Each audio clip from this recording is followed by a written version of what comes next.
Assalamualaikum.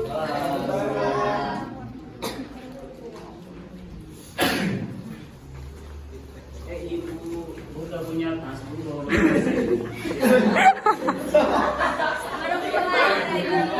Dari Lampung katanya.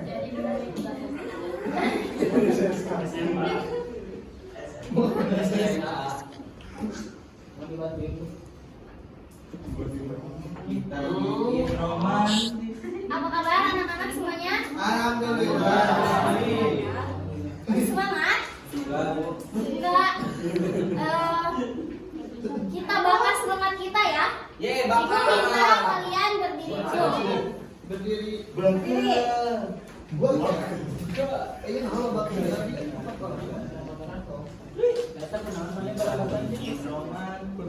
Bentar.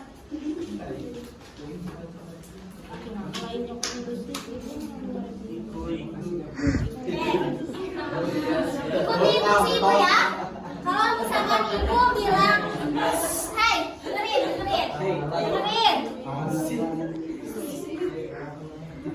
Kalau misalkan ibu bilang cacing, tangan kalian pendek. Kalau misalkan ibu bilang ular, tangan kalian panjang. Basi.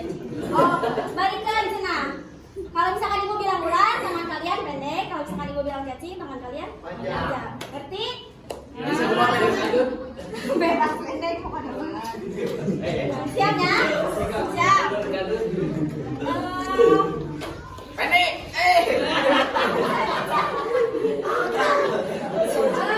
Siap, cacing. Hah?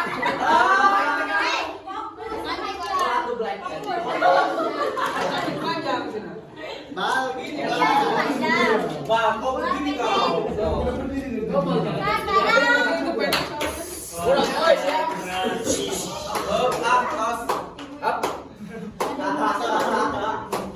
Cacing. Iya, itu fokus. Iya tadi Pak. Dia orang panjang rumah. Dari. Ya, cacing panjang, ular pendek. Oh, kira ada gitu.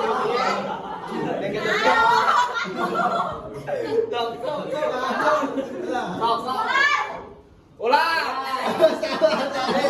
pendek. Ular panjang atuh. Ikan dibeli.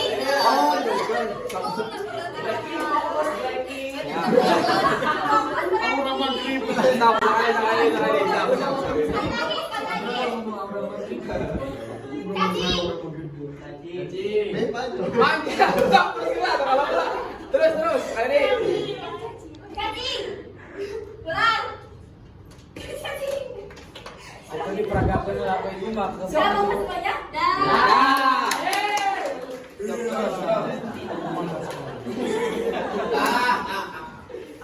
Ibu Allah. Sebelum kita mulai belajar, Ayu ibu minta bikin doanya ya. Sebelum kita belajar, kalau kita berdoa mulai.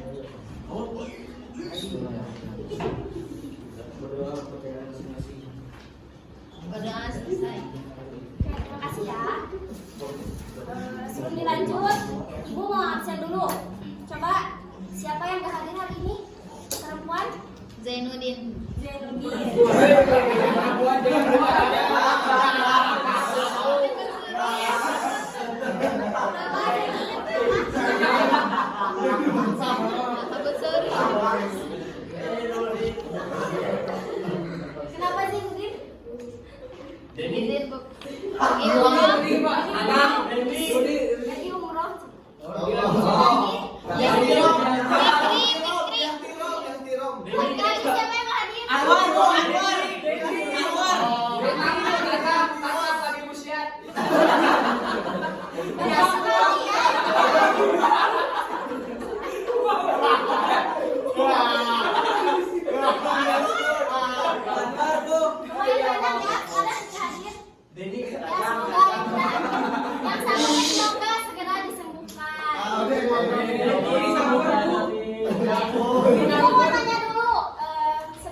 Pergaulan. Oke. Di sini Ibu akan lanjutkan pembahasan selanjutnya itu tentang amar ma'ruf nahi munkar. Yes. Nah, sebelumnya kalian pernah dengar nggak amar ma'ruf nahi munkar? Pernah Bu, dengar. Pernah ya? Si Amar, si Ma'ruf. Selanjutnya, sebelum Ibu jelaskan apa itu amar ma'ruf nahi munkar, di sini Ibu akan jelaskan tentang tujuan dan manfaat kita belajar amar ma'ruf nahi munkar. Pasti kan kalian bertanya, apa sih amar ma'ruf nahi munkar dan kenapa kita harus belajar amar ma'ruf nahi munkar? Nah, di sini ada tujuannya. Yang pertama, memahami hadis tentang amar ma'ruf nahi munkar. Nah, kan kita sekarang lagi belajar pelajaran apa? Amar ma'ruf nahi munkar. Pelajaran Al-Quran. Hadis. Nah, kan belajar Al-Quran hadis ya. Jadi kita tidak memahami arti amar ma'ruf nahi munkar saja gitu ya. Tapi kita harus bisa memahami hadis tentang amar ma'ruf nahi munkar juga. Yang kedua yaitu memperbaiki diri dan masyarakat.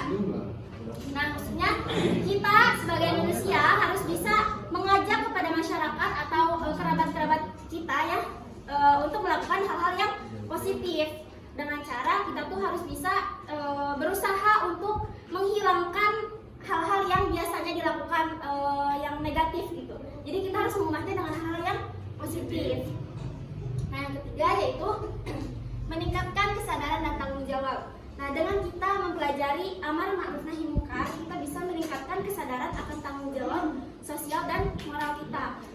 Nah, hal ini juga kita sebagai umat Islam ya harus bisa harus bisa Meningkat. harus bisa memberikan contoh gitu kepada hal-hal yang positif. Nah, ngerti kan tujuannya? Ngerti. Ingat-ingat ya, bisa ditanya. Yes. Yang kedua yaitu ada manfaatnya. Manfaat kita mempelajari amar ma'ruf nahi munkar. Nah, yang pertama yaitu meningkatkan keimanan dan ketakwaan. Nah, udah pastinya kalau misalkan kita menerapkan amar ma'ruf nahi munkar, otomatis keimanan dan ketakwaan kita tuh bakal meningkat gitu. Nah, hal ini juga bisa membuat kita atau orang lain bisa terus bakal terus mendekatkan diri kepada ajaran Islam gitu dan bakal terus taat kepada ajaran yang harus dilakukan gitu. Nah, yang kedua yaitu membentuk karakter Islam yang kuat. Nah, si karakter ini tuh karakter anak tuh bisa dibentuk gitu dalam mempelajari amar ma'ruf nahi munkar dengan cara misalkan entah dari tanggung jawab dia gitu, terus kesadaran dia bisa bisa ya intinya meningkatkan kepada hal-hal yang positif gitu. Nah, si karakter anak tersebut bakal terbentuk dari sana gitu. Nah, yang ketiga mendekatkan diri kepada Allah. Nah, perlu kalian ketahui ya, kalau misalkan kita menerapkan amar ma'ruf nahi munkar di dalam diri kita, itu tuh secara tidak langsung kita tuh sedang mendekatkan diri kepada Allah gitu. Nah, jadi sebisa mungkin kita sebagai manusia harus terus menerapkan amar ma'ruf nahi munkar dalam diri kita agar terus berdekatan dengan Allah. Bukan Tuhan. Selanjutnya, apa itu amar ma'ruf nahi munkar? Nah, ini pada intinya ya. Jadi amar berasal dari bahasa Arab, itu al-amar, yang artinya perintah, memerintahkan atau menyuruh. Ma'ruf artinya yang dikenal, diketahui dan diakui baik oleh akal sehat, masyarakat atau syariat. Jadi amar ma'ruf itu nyambung ya. Jadi intinya amar ma'ruf itu Allah tuh memerintahkan kepada kita atau menyuruh kepada kita untuk selalu berbuat kebaikan. Nah, sedangkan nahi munkar kebalikan dari amar ma'ruf. Kalau amar ma'ruf kan Allah menyuruh kita berbuat kepada kebaikan. Kalau nahi munkar mencegah kita untuk berbuat yang tidak baik. Jadi mencegah atau melarang sesuatu yang ditolak, dibenci, dinilai tidak baik oleh akal sehat, masyarakat dan syariat. Coba di sini Ibu mau tanya dulu. Contoh amar ma'ruf apa? Siapa yang tahu? Ajak salat. Sok Ganjar. Memerintahkan sholat berjamaah. Terus membantu orang yang kesusahan, saling tolong. Itu ya contohnya. Silakan pilih ke depan. Semuanya aja. Jatuh lagi. Oh, Bawa kami Jar. Jar dua Jar. Jar kami Jar. Jar kotak. Sekarang ibu mau tanya contoh nahi mungkar. Sewu. Kumam. Oh iya. Oh, setelah.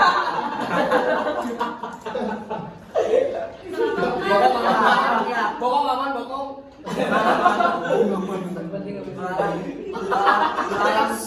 Larang kepada teman kita untuk berbuat perbuatan yang keji. Apa contohnya? Meledek teman.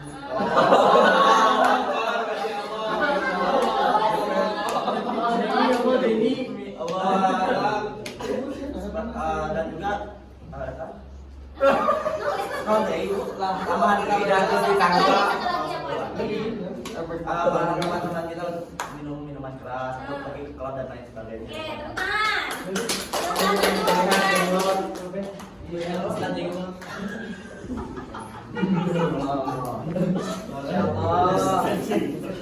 Hati-hati jalannya. Jadi secara singkatnya amar ma'ruf nahi mungkar itu Allah memerintahkan atau menyuruh kita berbuat kebaikan dan Allah melarang kita atau mencegah kita kepada kemungkaran. Ngerti ya? Selanjutnya di sini ada hadis tentang amar ma'ruf nahi mungkar. Coba siapa yang mau baca? Saya belum. Aku. Ibu perempuan. Aku ibu aku.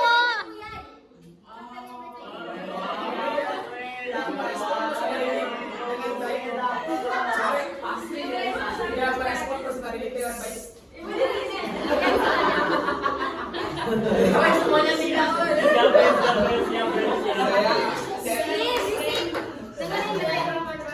Ikutin. عن أبي سعيد رضي الله عنه عن قال أبي سعيد رضي الله سمعت رسول الله صلى الله عليه وسلم سمعت رسول الله من رأى منكم منكرا من رأى منكم منكرا فليغيره بيده فإن لم يستطيع فليغيره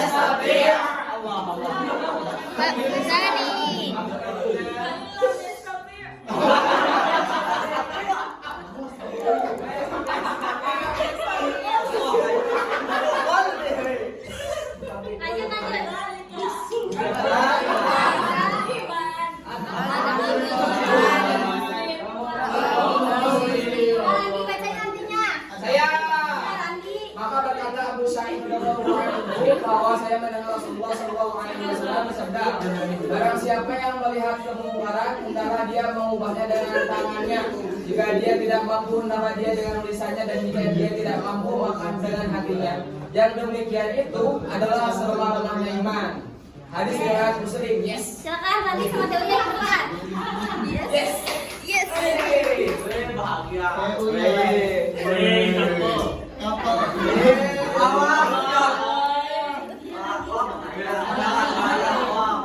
Lanjut. Nah, jadi hadis ini menunjukkan untuk peduli terhadap lingkungan sekitar, untuk serta aktif memperbaiki keadaan. Jika ada keburukan di sekitar, maka harus segera diperbaiki, karena Allah Subhanahu Wa Taala mewajibkan kita untuk mengubah kemungkaran yang terjadi. Meski demikian, hadis ini menunjukkan bahwa kewajiban mengubah kemungkaran itu sesuai dengan kemampuan.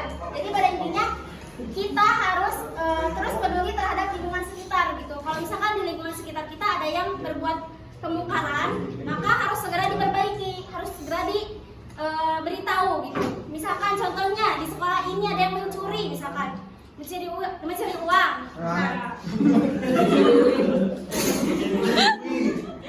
Misalkan ada mencuri uang, kita tuh sebagai temannya harus mengingatkan bahwa itu tuh hal yang baik. Tidak tidak baik, Lina. Nah, harus ya intinya harus mengingatkan lah. Nah, dengan cara misalkan kita dengan baik-baik ya, dengan cara ngasih tahu misalkan ini teh nggak baik gitu, nggak boleh dilakuin, dosa juga. Nah, kalau misalkan tidak mampu dengan lisan, kita cukup mengakui bahwa perbuatan itu tuh Tidak baik. tidak baik gitu. Nah itu kita bisa apa? Maka dilakukan secara lisan, misalnya melarang suatu tindak kemungkaran. Jika tidak mampu maka dengan hati. Nah dengan hati itu ya kayak gitu. Jadi kita tuh mengakui bahwa perbuatan itu tuh tidak baik. Nah kalau misalkan tidak mempan juga, kan itu ada tiganya dengan cara tiga kali memberitahu gitu. Nah, mana sih? Oh itu lah dengan tangan. Kan kita teh di sini tuh sebagai muridnya, jadi nggak mungkin kalau misalkan ada teman kita yang melakukan kejahatan atau melakukan yang tidak baik, kita digebugan lah gitu. Jangan. Jadi kalau misalkan tidak mempan dengan cara kita memberitahu dengan lisan, maka kita harus melapor kepada pihak yang berwajib. Nah kata di hadisnya kan ada biadihi. Nah biadihi itu dimaknai dengan kekuasaan. Nah kita harus melaporkan kepada yang lebih berkuasa, misalkan kepada guru, kepada wali kelasnya atau kepada kepala sekolahnya. Nah gitu. Ngerti semuanya?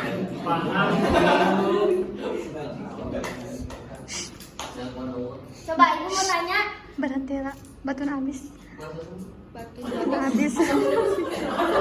Coba terakhir, di sini siapa yang mau menyimpulkan apa yang tadi ibu sampaikan? Siapa yang bisa menyimpulkan? Ibu, Boleh nanti dikasih. boleh dikasih lagi? Oh, teman-teman siapa yang jawab? Mbak, tuh Teh Gina, silakan. Jadi antara menyimpulkan ini adalah ma'ruf adalah mengajak kepada kebaikan dan mengajak pada semuanya. Ya. Ini ada tugas ya, kalian kalian harus merangkum yang ibu jelaskan tadi. Jadi ya rangkumlah gitu. Amar ma'ruf nahi munkar itu apa? Ngerti kan tugasnya? Nanti dikumpulkan di depan dan hadisnya dihafalkan, oke? Mungkin cukup sekian dari ibu. Mohon maaf bila banyak kesalahan. Wassalamualaikum warahmatullahi